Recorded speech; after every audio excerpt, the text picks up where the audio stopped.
Hello and welcome back to Coffee and Conversation. I'm your host Karim Rafa, and we're joined today with Marat Birimjan, the Deputy Chairman at Kazakh Invest, the National Investment and Promotion Agency. Marat, welcome on air. Thank you very much for having me. It's a pleasure to have you on. Now I'd like to dive right into Kazakhstan and the Kazakh economy. Kazakhstan has been reliant on exports of mostly raw materials and commodities, notably oil. How is that changing nowadays, and especially how are you diversifying with tech? We are pretty much an emerging economy, and we're blessed with having so much of our natural resources wealth. So in terms of GDP structure, about half of our revenues come from oil and gas and metals. So it's almost like 60-70% of the government revenues. And in terms of GDP, it's about 20% or even 30%.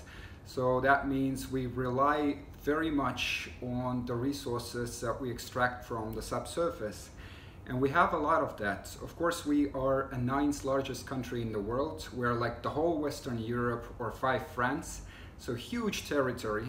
And we're blessed with this subsurface wealth. So the World Bank estimates that we have about 5,000 mineral deposits that are worth 46 trillion US dollars. And because we were and we are so reliant on oil and gas and metals, basically on natural resources, I think we've been hit hard by the current crisis, because it's not only the big, huge reduction in demand globally for those raw materials, but it is also the OPEC plus disagreements on the oil price that have really affected our economy hard. And therefore we've had to devalue our currency by about 20-30%.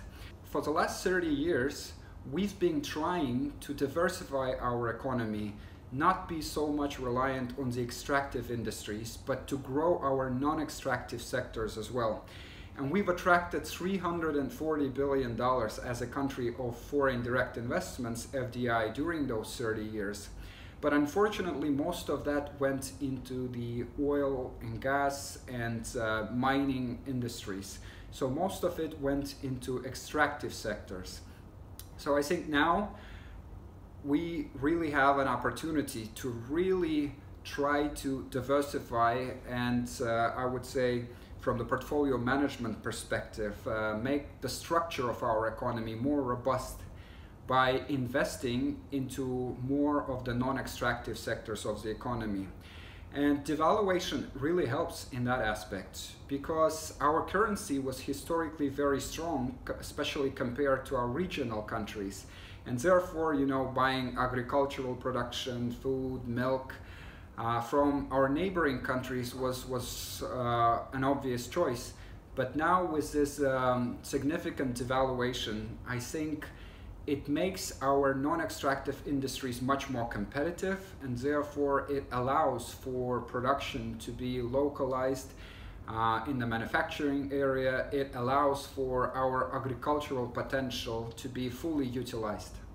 Absolutely. I'm sure it's impacted the relationship with your neighboring countries as well. I mean, like you said, devaluating your currency vis-a-vis a world perspective, but also your neighboring countries gives you the opportunity to be on a more level playing field, especially when it comes to agricultural and non-extractive products. Absolutely, right? Absolutely. Because some of our other regional economies, they are not so dependent on the oil prices. Therefore, even so, there were some volatility in their national currencies, but still not as much as we've had it, because as I mentioned in the very beginning, of the very, very high reliance on the oil and metals prices for our economy. So tell me, Marat, beyond petrochemical resources, what other exports does Kazakhstan have? We are the world's #1 in terms of production and reserves of uranium. We actually produce about 40% of global uranium production. And we're #1 globally in terms of explored reserves. Zinc, tungsten, barite. We're second in the world in terms of silver and lead and chromides. We are third in the world in terms of some other precious and base metals, and we are number 4 and 6 in gold. So obviously we have huge reserves in terms of our mining potential, and also in terms of oil and gas. Unfortunately, we've seen a significant reduction in the price for some of the metals, but not precious metals like gold, but on some others because of, again, a significant reduction in manufacturing globally, and therefore the demand for those kind of metals and raw materials have seen a downward trend. Now it's very interesting because we're right now in a time of crisis. On one hand, we have COVID, but for a country as natural resource dependent as yours, with oil prices and metal prices crashing, it's an opportunity, but also a forced time to transform. And I'm sure digital transformation has a great role, from everything from optimizing supply chain to just standard procedures of operation. How has Kazakhstan embraced it so fast in just the last 2 months? To be honest, we did not even expect ourselves or even imagine that digital transformation is real. It can happen, and actually it can happen well, not overnight, but in a very, very short time frame, because we always used to think that it should take years and a lot of work. But to be honest, what we've seen and observed during the last 2 months was absolutely amazing. I mean, in terms of business, industries, government, education, schools, universities, basically we just had to digitally transform our activities almost overnight. So we in Kazakhstan, we had the government and the president has announced the lockdown measures about 2.5 months ago. And since then, actually now the lockdown restrictions have been eased, but we're still living in this new normal, sort of, with the lockdown, with the significant reduction in movement. We were not prepared for that in terms of having the necessary infrastructure in place, in terms of having the necessary regulatory things in place, protocols, because everything was face-to-face, everything was mostly pen and paper based, with signatures required, with a lot of bureaucracy, and especially in our country, which is an emerging, not yet fully developed country. So if we speak about the government and the way how the government is operating, and we are a very large country. And so, for example, if the governor wants to conduct a meeting with the regional mayors, district mayors and city mayors in his own region, sometimes it would mean that people would have to travel like 4 or 6 hours by car in order to get to the regional city center and have this meeting and then go back. But now, these last 2 months has been amazing because so many of our government meetings and business meetings, they have been online by video conferencing. And I think it really helps us optimize and use our times much more efficiently, and for our government people and government colleagues to use their time more productively by making some more relevant and valuable decisions rather than traveling to those meetings. We did have some programs. The government was spending money in terms of developing e-learning solutions, in terms of, connecting the rural areas with the broadband and high-speed internet. But still now, basically overnight, by the government decree, all schools and all universities and the whole country, they had to switch to online education. And of course, we were not prepared, especially, for example, with the high-speed internet access to the rural areas, especially sort of problems with equipment. For example, not all pupils in the country, especially in rural areas, had laptops and iPads that are required for all those online communication. So, but I think we did a very, very good progress, and in fact it wasn't that difficult as we thought it would to switch to those modern technologies in our day-to-day lives. And before that, people just didn't want to do it, probably. So it's not that hard, and thank God the development of technologies nowadays is so good. The technology is so much more user-friendly. You don't really need to, spend a lot of time learning how to use all this equipment. And in the government especially, so previously I remember I was at one government meeting, and there was a very high-level official in part of the government, and he was basically on his desk. He had a pile of Google email printouts from his personal Google Mail. So, and he was basically like, his assistants and advisors were reading this to him, and he basically either answered them, or he put on some small post-it notes on those emails, and his assistants, they would go and they would reply from his personal Gmail. I remember even, I think there was an interview, and George W. Bush said that I don't know whether it was a joke or not, but he said that he doesn't know how to use a computer. Well, now, no matter how senior you are in terms of your age or your position, I think everyone just have to embrace the digital technologies and become more or less like digitally native as a younger generation.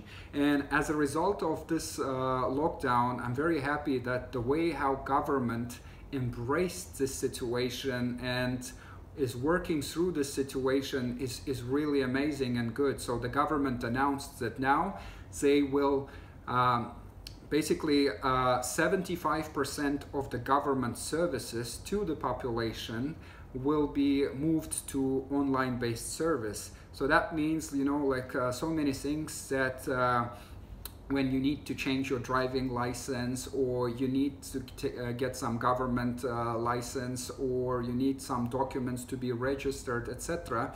So now you can do all those things online without actually going to the authorities. And the government has launched several websites and created like Telegram bots and WhatsApp communication tools, and that really helps citizens to get better service much faster and much more efficiently.